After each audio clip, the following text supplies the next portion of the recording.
রাজধানীতে এক গৃহবধূর অস্বাভাবিক মৃত্যু হয়েছে। স্বামীর বাড়ির লোকজন একে আত্মহত্যা বলছেন, তবে নিহতের পরিবার আত্মহত্যায় প্ররোচনা দেওয়ার অভিযোগ এনেছে। রফিকা রুমা ইতি নামের ২৬ বছর বয়সী গৃহবধূ খিলকেতের নিকুঞ্জ ২-এর জামতলা এলাকার এই দোতলা বাড়ির নিচতলায় স্বামীর সঙ্গে থাকতেন।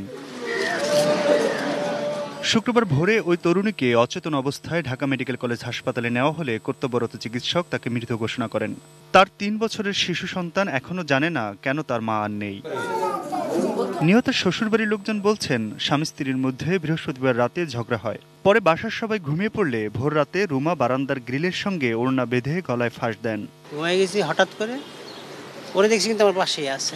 দেখে আমি কাত হয়েছি, ঘুমাই গেছি, বলতে পারবো না।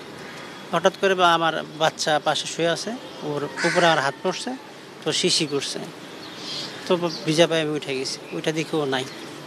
বারান্দার দরজা চাপানো, চাই দেখি বারান্দায় গ্রিলের সাথে কাপড় মাথার হিজাব পেঁচায় ভেঙে জুইলাস।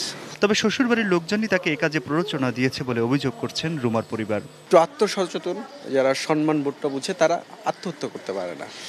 এটা হত্যা, তাকে প্ররোচনা করেছে। আমি আগের দিনে কথা বলেছি, ওর ছেলের আকিকার বিষয়ে কথা বলেছি। স্বতঃস্ফূর্ত ছিল, ঝামেলা হচ্ছে ননদ বা শাশুড়ি।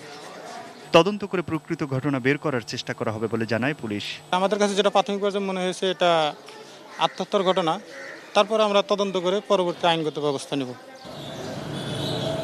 Aminul Islam, ATN news, Dhaka.